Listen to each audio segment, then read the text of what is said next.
Donc maintenant, donc en fait, je vais passer à l'écriture matricielle. Là, vous allez on va simplifier la vie, hein. On va pas en fait compliquer la vie. Vous serez des ingénieurs là pour simplifier la vie. C'est pas pour compliquer la vie.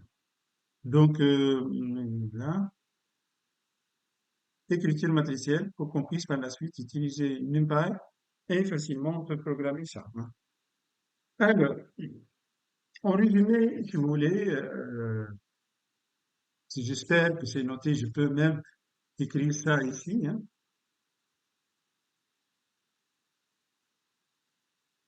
Voilà. Donc, point dataset, deuxième point modèle, troisième point fonction coût, quatrième point gradient, quatrième point algorithme d'apprentissage ou bien minimisation de la fonction coût. D'accord? Voilà. C'est ça. Tout ça tourne autour de ça. Alors, l'écriture matricielle, c'est important. Donc, en fait, les équations, on va vectoriser les équations, nos équations. Et ça permet, en fait, d'utiliser une barre. Donc, reformuler ces équations, donc, sous forme matricielle, voilà, permet de calculer d'un coup le gradient. D'un coup. Donc, en fait, on calcule le gradient, la fonction coût et le modèle sur toutes les données du dataset. C'est pas la peine, en fait, de refaire ça, faire ça à la main. Vous voyez tellement avec trois exemples, trois observations. Moi, je galère. Et je doute. J'ai l'impression qu'il y a une petite erreur dans le calcul. Cela permet aussi de simplifier les calculs et développer des modèles plus complexes. Donc, n'oubliez pas que j'utilise une seule variable, hein. Mais si j'utilise plusieurs variables, ça va être encore plus compliqué. Et c'est-à-dire plusieurs variables, je veux dire n égale 2 ou 3. Mais aussi, la régression peut avoir plusieurs variables, A, B, C, etc., hein, pour la régression, par exemple, polynomiale. Donc, tout d'abord, il faut écrire le dataset sous forme matricielle. Dataset sous forme matricielle. Donc, ça, c'est simple. Donc, en fait, X, il est là. Donc, pour nous, X dimension n égale à 1. Mais là, vous voyez que j'en ai rajouté cette colonne, ce qu'on appelle colonne des biais. Colonne, donc, biais.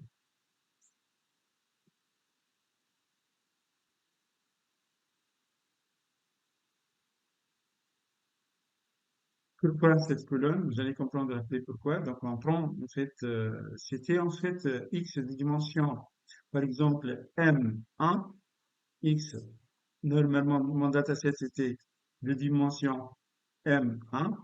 Je vais la rendre, hein, de dimension M2. D'accord?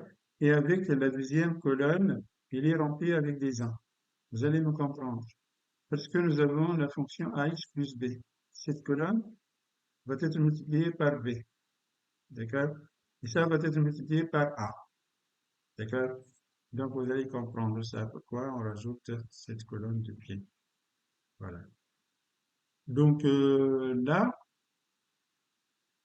donc en fait, mais pour y, les targets, donc en fait, voilà, on garde tel qu'il est. En fait, x, on va la définir comme ça. On va ajouter une colonne qu'on appelle colonne biais. Voilà les dimensions. Donc, dimension, c'est m fois 1. Et l'autre, c'est dimension m fois n plus 1. Donc, ça, c'est le modèle général. Donc, pour nous, n égale à 1. Donc, la dimension, ça va être m fois 2. D'accord? Alors, ça, c'est du point de vue dataset. En fait, je vais garder la même dimension. Là, maintenant, je vais parler du modèle. Donc, je vais parler ici du modèle. Donc, on définit ça. F égale x point θ. Alors, f, c'est quoi? On va en fait remplir dedans les f de x et y. En fait, f de x et y, c'est quoi? F de x et y, c'est plutôt f de x de 1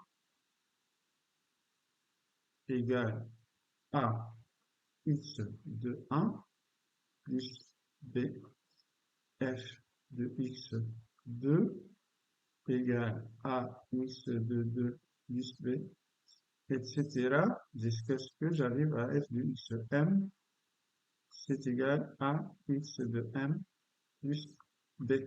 Et là, on va mettre tout ça dans un vecteur. D'accord? Donc, de dimension m fois 1. D'accord? Et ça, pour le calculer, vous voyez là, donc en fait, ce qui apparaît ici, c'est le x, en fait, voilà, et le b fois 1. D'accord? Donc, en fait, les paramètres, en fait, c'est pour ça, on définit, en fait, le x sous cette forme. Vous voyez? C'est pour ça, donc, en fait, ça permet de faciliter par la suite le calcul. Donc, en fait, pour calculer f qui est là, qui est défini par ces fonctions, voilà, donc en fait, f de x1, en fait, ax1 plus b, axm plus b, en quelque sorte f de x1, f de x1, un vecteur. Donc, on peut faire cette opération. C'est le produit de ces deux matrices. Donc, c'est x fois θ. Avec θ, c'est quoi? Il contient les paramètres de notre modèle, AB. Donc, en fait, si vous multipliez, vous allez multiplier ça fois ça, Monsieur, belle question. celui-là fois celui-là, oui. سو تو الاكس على الاول خديناه فيكتور معناها اكس ان حطيتش اكس ان لي كوردوني نتاع اكس وتوا خدينا ماتريس لي كولون نتاع الماتريس هذوما شنو معناها حتى قبل ما نزيدوا لي ان في الاخر لا لا نزلنا الان باش ولات ماتريس هو حتى vecteur c'est une matrice mais bon là donc en fait tout ce qu'on a travaillé tout ce qu'on a fait ici c'était un vecteur on est d'accord là en fait pour pouvoir faire le calcul en fait on va généraliser ça ici ça c'était un vecteur comme ça 1 2,3 3,9 ça c'est y et ça c'est x c'était un vecteur 0 1 2 celui-là on va le transformer comme ça devient une matrice 0, 1, 2, 1, 1, 1. D'accord? مسيو ما احنا في الكاس جينيرال كتبنا قلنا الاكس ابارتيان للار دو ام فوا ان الان شنيا هوني الام النومبر دو كوردوني نقولوا لا لا والان لا لا لا لا لا. M هي le nombre d'exemples. M, c'est le nombre d'exemples, nombre d'observations. النومبر دو بوان بريز معناها Voilà, ça c'est M égale à 1, ça c'est M égale 2, ça c'est M égale 3. Tout le temps, jusqu'à maintenant, je travaille avec N égale à 1. Maintenant, en fait, si tu as un paramètre, admettons que tu veux suivre l'évolution, je sais pas quoi, donc en fait, par exemple, la température en fonction que de la pression. D'accord? Là, donc en fait, n égale à 1.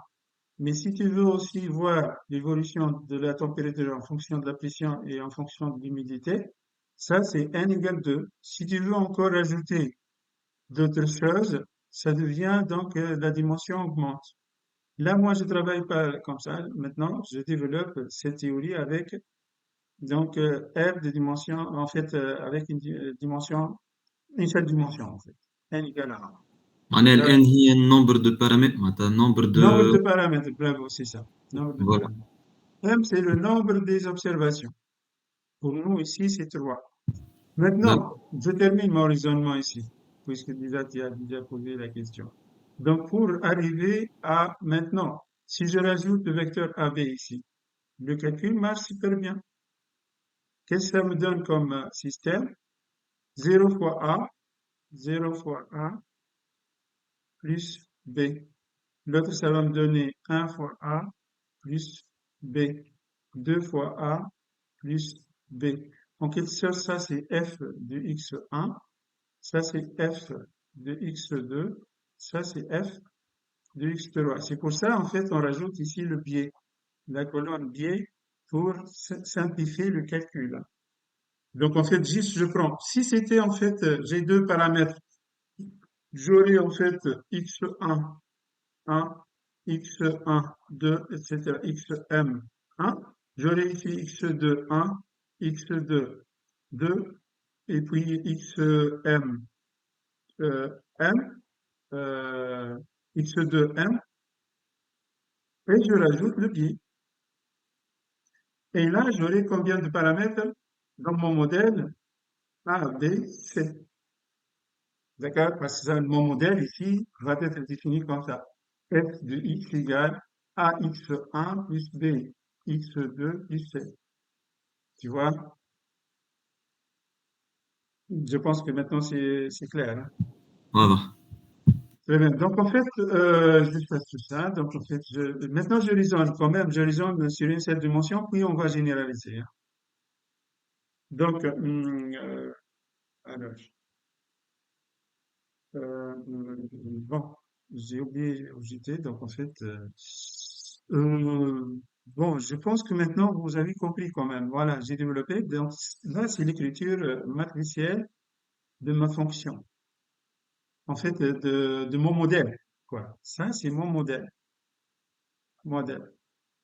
Là, donc, en fait, pour chercher θ, donc, en fait, θ, c'est je définis des variables de A et B. Et on va optimiser pour chercher toujours θ à la fin. Donc, voilà, donc, en fait, donc, pour calculer le vecteur, on utilise la formule ça. Donc, en fait, ça, c'est avec NumPy, c'est simple. Donc, np.dot, ça permet de calculer le produit, hein. C'est vraiment intéressant. Vous allez par la suite voir comment on définit les fonctions. Alors ici, j'ai donné une note ici. La colonne biais, donc en fait, permet d'effectuer le produit matriciel. On dit également que le paramètre b est un paramètre biais. Donc ça, c'est le paramètre biais, c'est la constante qu'on rajoute. Maintenant, la fonction coût. La fonction coût, donc en fait, ce qu'on a défini tout à l'heure, c'était J de AB. Donc, on va dire que c'est J de θ. Parce que θ, c'est quoi? C'est A et B. D'accord? Maintenant, la fonction coût utilisée pour la régression linéaire est l'erreur quadratique moyenne, mean square error. Donc, en fait, voilà, ça, c'est la fonction que vous connaissez tout à l'heure. J'ai parlé de ça et la vie est belle. Donc, qu'est-ce qu'on peut faire ici? Cette fonction coût, donc, en fait, c'est celui-là, vous connaissez déjà. Ax plus b, c'est quoi? C'est x θ. Et y, c'est le vecteur y. En quelque sorte, x et θ, voilà, ça me donne tout ça. Et y, ça, c'est le vecteur. Et du coup, donc, en fait, on peut faire, en fait, ils sont tous de dimension m fois n et m fois a, m fois 1. Et du coup, je peux faire le calcul x θ moins y. Mais maintenant, pour moi, la fonction coût, donc, je rajoute 1 sur 2n. Et donc, en fait, je vais calculer le produit scalaire de ça fois ça. En quelque sorte, le produit carré. En fait, ça va me donner quoi? Ça va me donner en quelque sorte la somme que je cherche. D'accord? Donc, la fonction coût, ça se calcule comme ça. Donc, en fait, c'est la somme. Donc, en fait, ou bien le produit scalaire, si vous voulez, x θ moins y, x θ moins y. Voilà. Donc, le produit scalaire, c'est la somme en quelque sorte. Donc, je divise par 1 sur 2n. Là aussi, c'est facile à programmer par la suite. La fonction coût. np.sum, c'est faisable, hein. Donc ici, il dit, en fait, la fonction coût est un scalaire. La fonction coût, c'est un scalaire. Donc en fait, donc c'est le produit scalaire. C'est pour ça, en fait, j'ai pas mis ça. Voilà, de dimension à la limite, si je veux écrire ça matriciellement, c'est une matrice dimension 1 fois 1. Donc je viens ici, en fait, partout du dataset, ça fait 1. Donc, j'ai les deux matrices. Seulement, je fais une modification de la matrice des features. Je rajoute la colonne du pied. Par la suite, le modèle, pour moi, ce qui est ax plus b, je vais le calculer comme ça. Donc, en fait, c'est f égale x θ, θ, ce qui regroupe les paramètres a et b. Et puis, pour calculer la fonction coût qui est un scalaire, c'est 1 sur 2m qu'il ne faut pas oublier. Et ça nous donne le produit scalaire de x θ moins y fois x θ moins y. Voilà. Maintenant, les gradients. Au début, on a défini ces gradients comme ça. Maintenant, on va chercher une écriture, donc en fait, matricielle. Il y a un truc en commun. Donc ça, c'est commun aux deux termes. D'accord? Là, il y a x et il y a 1. Le 1 sur m, c'est un truc en commun. Là, j'ai la dérivée en fait, gradient de la fonction q par rapport à a et le gradient par rapport à b. Donc, on va tout d'abord rassembler ces gradients ici dans un vecteur qu'on appelle dérivée de j par rapport à θ. On met ça ici et ça ici. D'accord? Et puis, donc, vous avez le 1 sur m, c'est un paramètre en commun. Voilà. Si vous regardez ça, c'est quoi ax plus b moins y? C'est x θ moins y. Et puis le x1, xi1. Donc en fait, pour faire ce calcul, vous faites la transposée de x avec la colonne pied. X est définie au début, 1.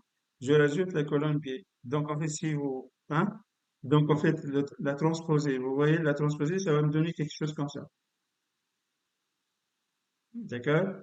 Et vous avez le reste, en fait, voilà, ça converge, ça me donne vraiment mon truc, en fait, du calcul du gradient vectorisé. Voilà, finalement, donc en fait, voilà ma formule. Ça, c'est égal à ça. Voilà. Ça, c'est l'écriture, donc matricielle des gradients.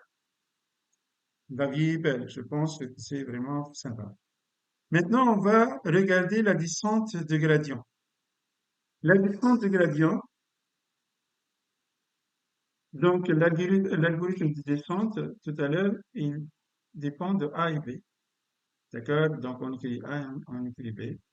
Mais à présent, donc, en fait, le vecteur θ, il contient A et B. Le vecteur gradient, il est possible, donc, en fait, donc, en seule ligne, écrire, donc, en fait, la fonction, l'algorithme de descente de gradient. Voilà.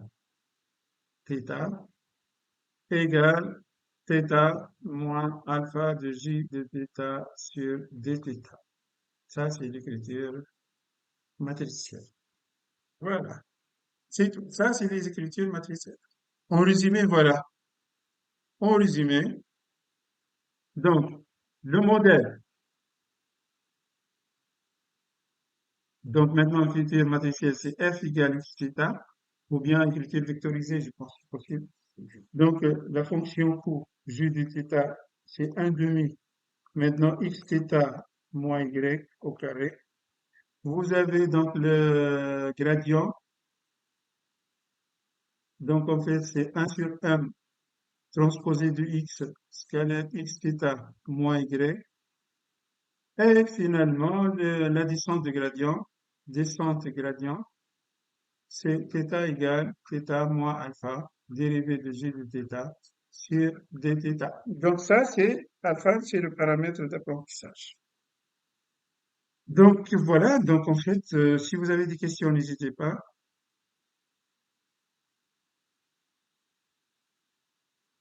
Donc voilà. Maintenant, je répète, je répète. Donc en fait, on est arrivé, partant du dataset, partant du dataset. Donc en fait, je peux écrire ça ici, si vous voulez. Donc en fait, voilà. Résumé, encore une autre fois. Maintenant, on va regarder ces équations. Écriture matricielle,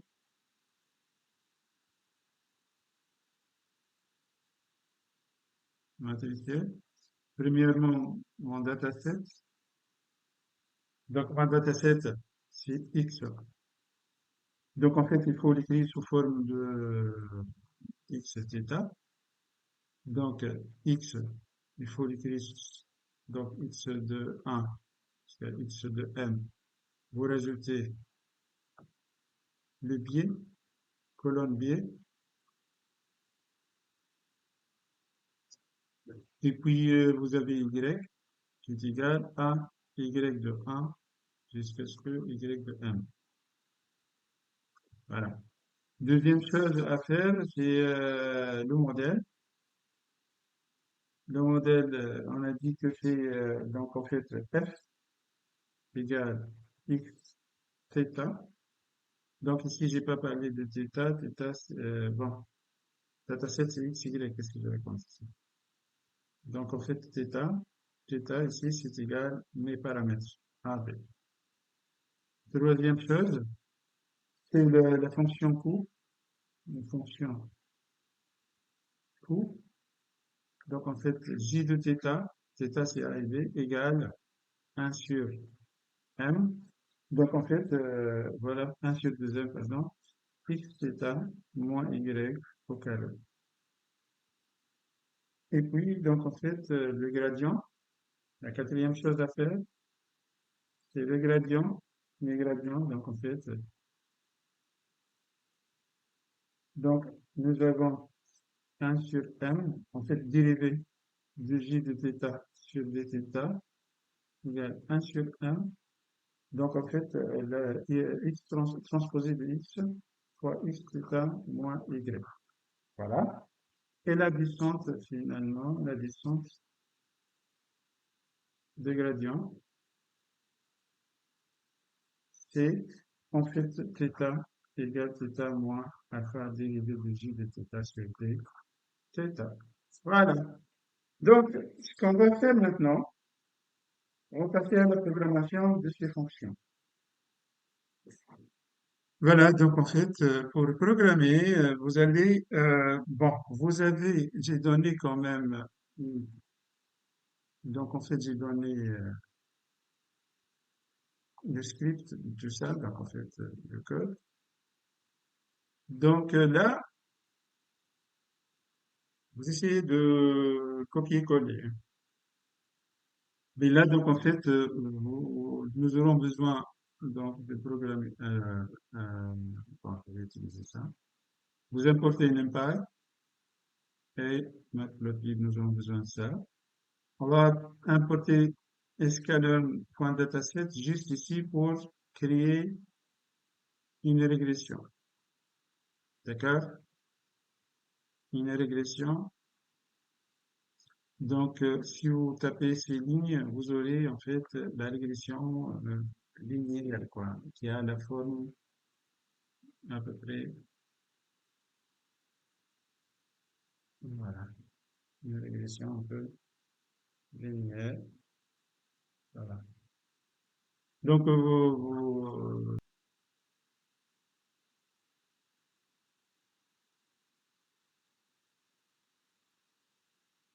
Donc, c'était simple. Vous importez tout ça, donc en fait, voilà, donc en fait, moi, ce que je veux, c'est ça. Hop. Euh, tac. Voilà. Moi, j'ai cette régression, ce dataset. Apparemment, c'est une régression linéaire. Vous voyez?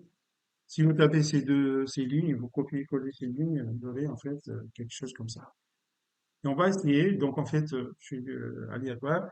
Là, si vous voyez qu'on a créé, là, donc en fait, un simple, donc exemple, tu vois ici, son exemple est nombre de feature 1. Donc on a choisi le nombre de feature 1.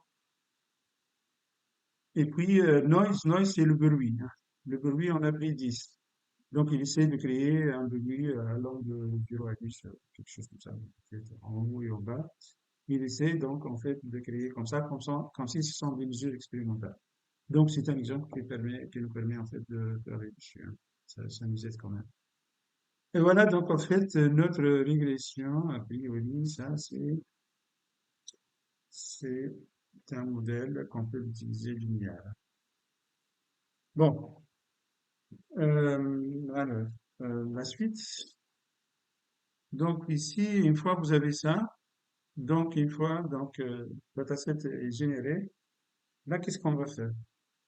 On va rajouter le biais. hein. Donc, on va changer l'écriture un peu de cette matrice, la matrice des X. Hashtag, donc en fait, ça permet de rajouter ici une colonne avec des 1.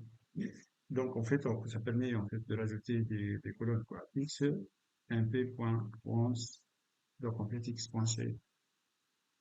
X.shape, c'est-à-dire, voilà, donc, la dimension du X. Donc, c'est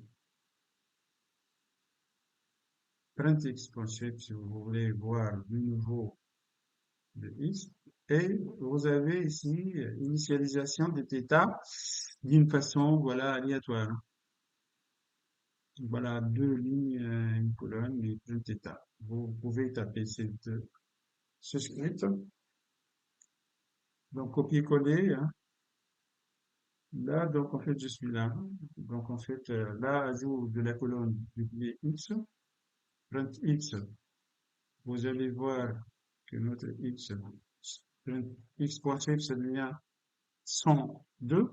Tout à l'heure, en fait, print, c'était 101. D'accord? Donc, voilà. Et puis, θ, donc, en fait, on va initialiser les valeurs A et B aléatoirement. Moi, j'ai ici, dans mon console, la valeur de moins 0,72 et 1,4. Mais, en fait, voilà. Pas nécessairement, vraiment que ça, c'est, comment ça s'appelle, hein. En fait, c'est pas le bon modèle, hein. Ça se voit, hein. Donc, maintenant, on va passer au développement des fonctions de l'addition du gradient. Là, donc, en fait, je vous rappelle des fonctions du modèle, quoi. Donc, ce que je viens, donc, en fait, la fonction du modèle, la fonction coût et le gradient, et donc, en fait, la descente du gradient. Alors, ça permet la fonction pour créer le modèle. Donc, j'ai donné tout, hein. Et plus tard, vous pouvez vous-même faire ça avec NumPy, hein. X.dot θ, c'est tout. Vous voyez, tellement la vie est simple. Donc, en fait, parce que ici, f, c'est égal à xθ. Voilà. Donc, il prend, donc, en fait, un argument, en fait, x et θ, il calcule, en fait, le produit pour chercher, 1. Donc, en fait, f. Puis, vous avez la fonction coût ici. La fonction coût, cost function, qui prend en argument x, y et θ, et qui permet de calculer la fonction coût. 1 sur 2n. mp.sum, donc en fait la fonction coût c'était ça. Fonction coût, donc en fait j de θ égale 1 sur 2n x θ moins y au carré. En quelque sorte, c'est point somme, modèle x θ moins y. Parce que déjà le modèle il est déjà calculé, moins y au carré, point somme. Ça permet de donner cette fonction coût. Voilà. Donc ça c'est la fonction coût. Et là, la fonction gradient. Gradient. Le gradient, il est là, donc en fait, on le calcule par 1 sur m x transposé de x fois x θ moins y. Donc, elle définit la fonction c'est grade qui prend en argument, donc en fait, x, y et θ, et qui retourne 1 sur m, donc x transposé, point dot, donc x θ moins y. Modèle x θ moins y. Tellement c'est aussi simple à faire. Mais ça, c'est important, vous savez pourquoi? Parce que par la suite, vous allez voir comment je peux l'utiliser pour des modèles plus complexes. Juste, je change, je change X, je rajoute, donc en fait, une dimension, ou 3 dimensions, ou, ça dépend en fait. Et puis, je joue sur θ, je change les paramètres de θ. Si c'était 2, c'est 3 au lieu de 2, je rajoute donc, en fait, la dimension de θ, ça va être 3. Voilà. Je passe pour la fonction descente de gradient, et presque on a terminé. Descente de gradient, qu'est-ce qu'on a dit, non? Bon, là, j'ai rajouté cette ligne cost function pour qu'on puisse par la suite suivre l'évolution de la fonction coût. D'accord? Pour voir, parce que normalement, lorsqu'on va tourner le programme, la fonction coût va converger vers une valeur minimale. Donc la fonction coût, en fonction du nombre d'itérations, elle va faire quelque chose comme ça, et puis se stabilise. Pas nécessairement qu'elle converge vers 0, hein, mais elle va, J minimale, va converger, voilà. Donc on a ajouté ça pour qu'on puisse suivre ça. Et puis, vous voyez, θ égale θ moins learning rate fois le gradient. Le gradient, donc en fait, c'est cette fonction qu'on a définie ici. Là, donc en fait, voilà, les arguments de cette fonction, en fait, x, y, θ, learning rate et le nombre d'itérations. Là, on va retourner θ, c'est bon, les valeurs de θ, mais nous voulons aussi cost function history, donc en fait, nous voulons en fait par la suite aussi voir l'évolution de cette fonction. Est-ce que vraiment notre modèle converge bien ou non? Voilà. Donc, vous ramenez ça et c'est tout. Donc, en fait, par la suite, on va entraîner. Donc, on va fixer le nombre d'itérations à 10. On a choisi learning rate à 0,1. Attention, le choix, donc, en fait, c'est un paramètre aussi intéressant. Il se peut, là, donc, en fait, pour ma fonction, j'ai choisi, par exemple, 1, la fonction est convexe, effectivement, mais je saute ici, je saute ici, je saute ici, je saute ici, je saute ici. Donc, en fait, le choix de learning rate, c'est important. Donc, en fait, 0,01 pour le moment, avec moi, ça marche super bien. Le nombre d'itérations, tu joues dessus, parfois, il n'arrive pas à converger, hein. Il prend plus de temps. D'accord? Donc, voilà. Donc, on fait ça.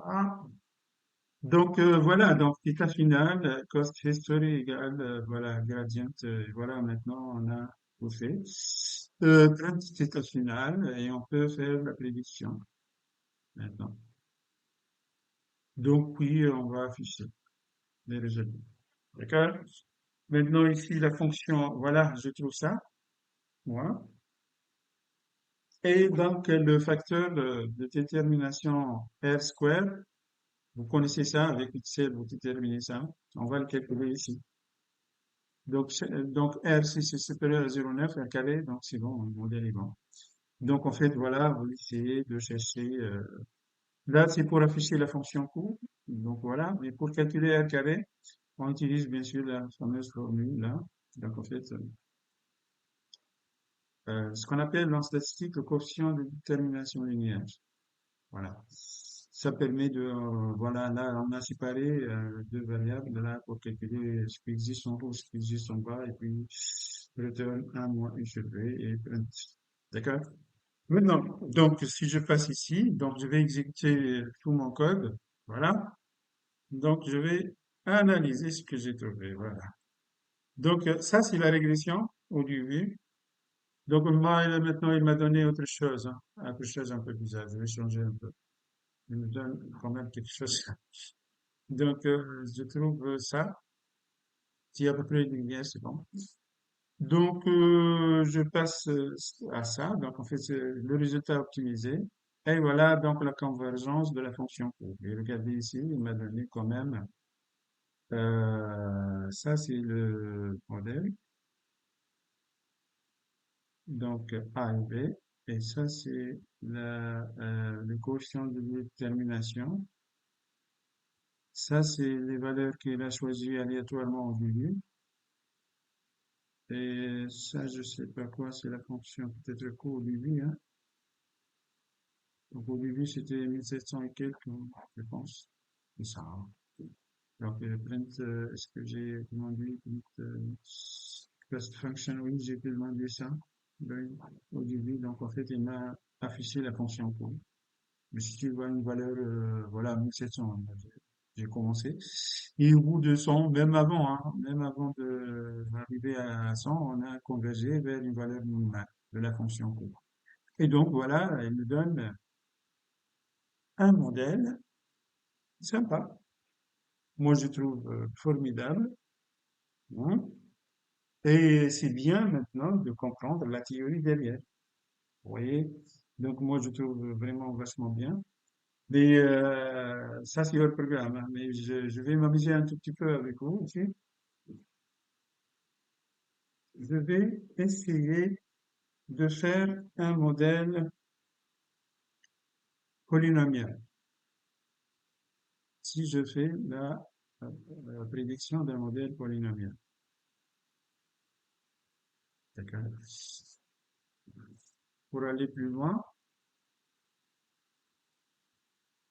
donc en fait, alors, pour aller plus loin.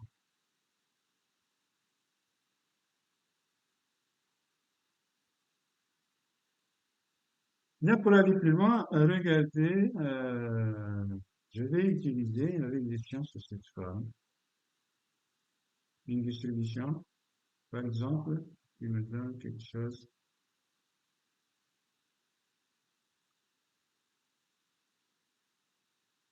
après polynomial. Je veux vraiment faire quelque chose de polynomial. Donc, en fait, f de x, c'est à peu près f de x i, disons, c'est ax i carré plus bx de i plus c. Il faut chercher, donc mon paramètre θ ici, ça devient a, b et c. Et mon x là, ça devient en fait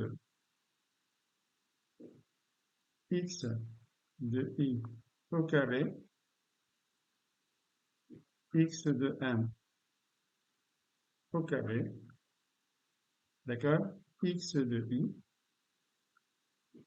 x de i, et là c'est 1, la colonne biais. Vous voyez? Donc voilà, et tout le reste, c'est le même. Donc moi je vais intervenir ici.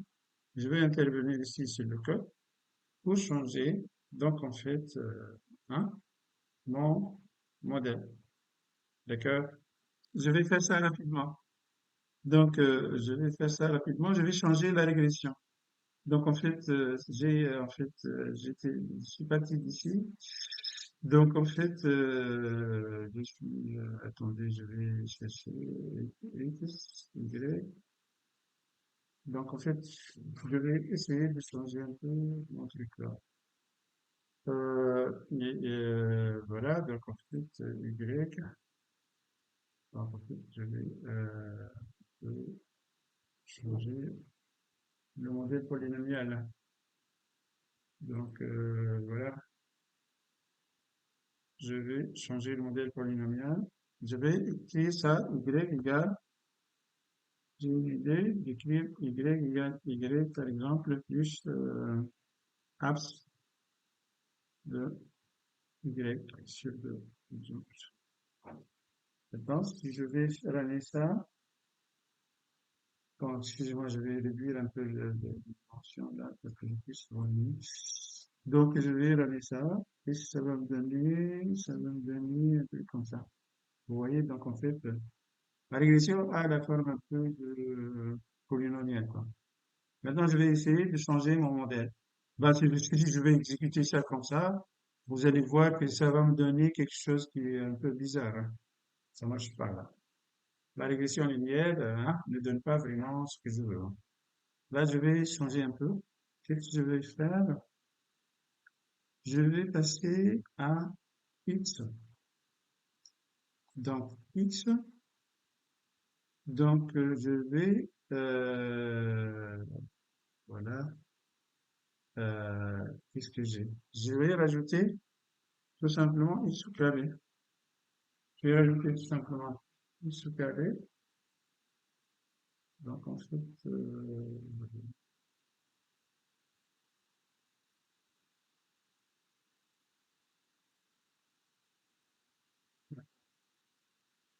en fait, je peux laisser quand même ici, hein. Je peux faire comme ça. Normalement, ça doit marcher. Ça doit marcher. Je pense que ça doit marcher. Et là, donc, en fait, pour le θ, je vais changer θ. Je vais rajouter un paramètre. Je vois. Et voilà. Donc, en fait, ici, ça me donne quelque chose de bizarre. Je vais changer. Et voilà, donc en fait, il m'affiche ça, ça c'est pas bon, donc en fait, c'est pas du tout bon.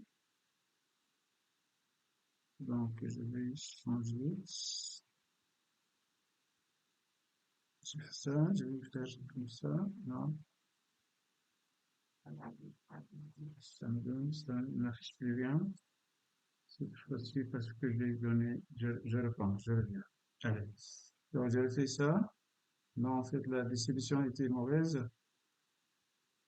Voilà, c'était maintenant ça. Il m'a donné ça. Je viens ici, je vais écrire dans X égale. Donc, en fait, je peux ajouter ça. MP, hashtag, ça. Je vais écrire ici. Donc, en fait, X au carré. Et je vais écrire ici X.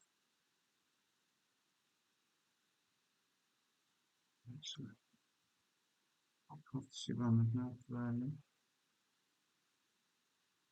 Elle n'affiche pas la fonction. Il y a un problème de dimension là parce que effectivement parce que je dois rajouter ici 3 là disons donc c'est pas mais là l'affichage c'est pas bon donc en fait l'affichage ici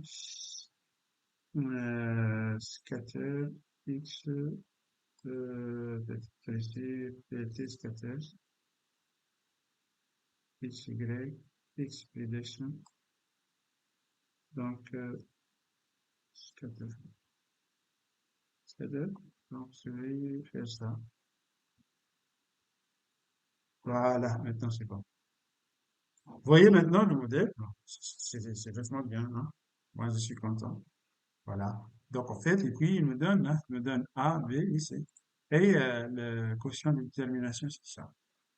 Moi, je vais encore vous montrer quelque chose. Donc, j'ai préparé quelques exemples pour s'amuser un peu. Donc, c'était ça l'exemple que j'ai préparé. Voilà, donc en fait, c'était ça. Exactement ce que j'ai présenté tout à l'heure. En fait, c'était ça, il me donne ça, et voilà. Mais je peux vous donner un autre exemple. Donc, en fait, descente de gradient, courbe polynomiale 2. Là, donc, en fait, je vais vous donner, là, c'est sympa, je pense. Là, qu'est-ce que j'ai fait? J'ai fait Y3. Vous voyez, la fonction, j'ai écrit Y3. Et ça va me donner, voilà, donc en fait, si je vous montre ça, ça va me donner quelque chose comme ça. Vous voyez, la régression. Et là, j'ai rien changé, hein. J'ai changé ça, voilà, j'ai augmenté la dimension de x, x3, x carré, x, voilà. Et puis, j'ai mis quatre paramètres à déterminer. Donc, en fait, je vais ramener tout ça. Je vais voir qu'est-ce que ça donne. Ah, vous voyez qu'est-ce que ça me donne? Ça me donne quelque chose de formidable. Et voilà donc en fait mon A, B, C et D. Et avec un quotient de détermination comme ça. Voilà. Donc en fait, voilà. Donc moi, donc en fait, j'ai terminé en fait, je pense, la partie théorique. Donc ce qui reste maintenant, c'est les exercices d'entraînement. Alors, donc là, donc on fait des exercices. Principalement, j'ai donné des choses basiques. Là, donc en fait, le même exemple que j'ai donné quand on a travaillé avec la méthode du moindre carré. On vous demande de faire la division multivariable. Et on a donné un deuxième exemple avec x qui contient deux paramètres. Euh, voilà, je parle à vous, monsieur. Et puis, vous avez donc en fait y. Et là, vous essayez de chercher un loi comme ça. D'accord? Donc, tout d'abord, je vous invite à utiliser Polyfit de NumPy. NumPy, donc en fait, on trouve ça, Polyfit. Je vous encourage hein, d'utiliser Help et vous utilisez l'Internet hein, pour voir comment ça fonctionne. Et puis, on va résoudre le même problème en utilisant Linear Regression de la bibliothèque Scalar, Scikit-learn, c'est-à-dire point linéaire. Et puis, vous pouvez utiliser SciPy, Optimize, la bibliothèque Curfut. Donc, vous essayez de voir que Curfut de SciPy Optimize. Et puis, vous allez développer exactement ce que j'ai fait. D'accord? Vous pouvez le faire. Et puis, donc, pratiquement, vous copiez ça, juste vous changez les paramètres là. D'accord? Et voilà. Donc, en fait, voilà, si vous faites ça, donc, en fait, vous aurez ces 3 points, tout simplement. Vous importez une NumPy, et puis, tout simplement, vous appliquez ça. Et ça permet de déterminer A et B, hein. Donc, voilà. Ça permet de déterminer A et B. Donc, si j'imprime A, donc, en fait, je trouve 1,44 tout à l'heure, qu'est-ce que j'ai trouvé? Et j'imprime B, c'est égal 0,95. Voilà, donc en fait, c'est vraiment sympa, hein. Donc, si vous voulez, je peux vous montrer ça d'un seul coup. Donc, en fait, vous faites ça. Bon, voilà le modèle prédit et les points de mesure. Voilà, il me donne le coefficient A vaut et le coefficient B vaut. Maintenant, si je regarde la même chose, mais je vais utiliser une linear regression. Donc, en fait, je vais utiliser, importer de scikit-learn.linear model, donc linear regression, et puis PLT scatter. Bon, voilà, MP, array, x, reshape.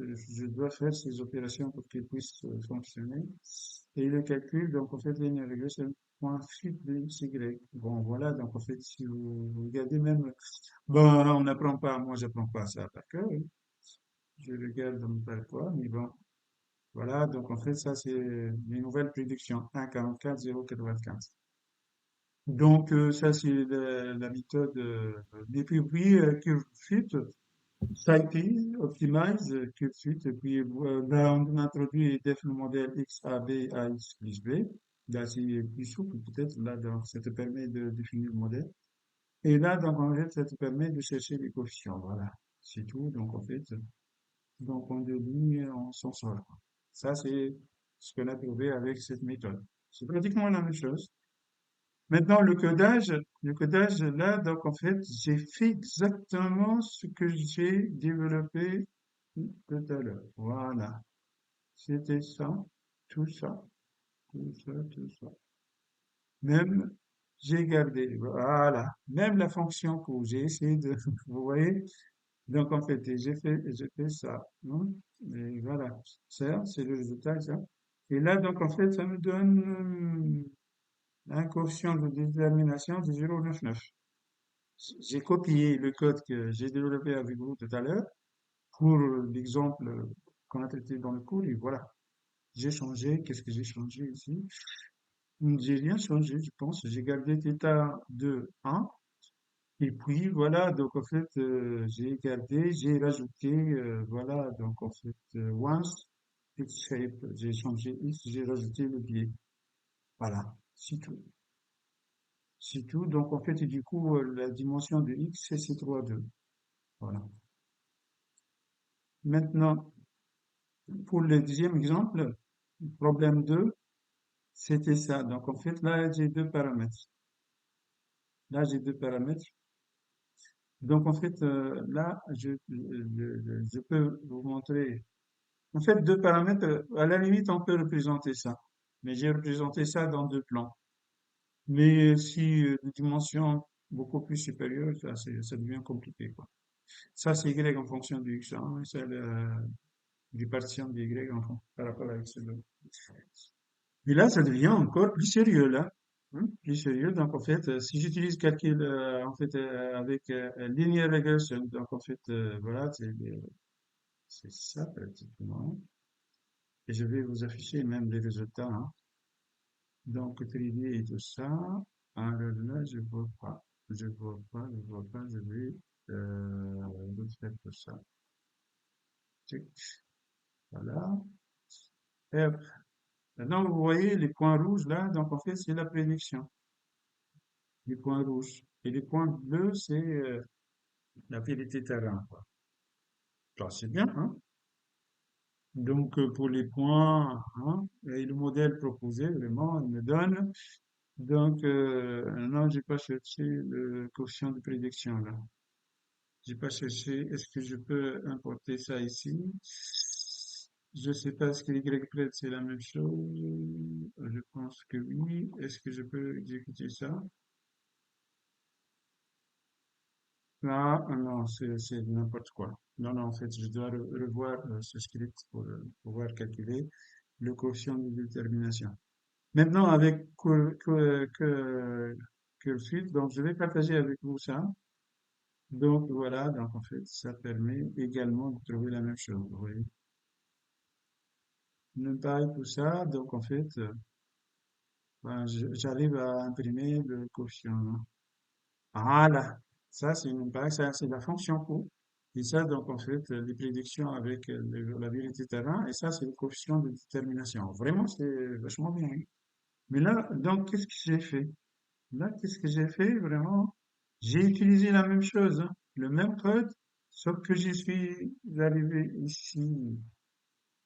Ici, j'ai rajouté once, d'accord? Mais là, si vous allez vérifier ça, oui, et puis j'ai retranché la dernière colonne. Bon, je vais faire ça, tac, avant de retrancher, hein, avant de retrancher, parce que je vais créer ici deux colonnes de 1. Vous voyez? Il m'a rajouté deux colonnes de 1 et moi j'en ai pas besoin parce que là, donc en fait, ce que j'ai utilisé x.shape, c'est 2. X.shape, c'est 2. D'accord?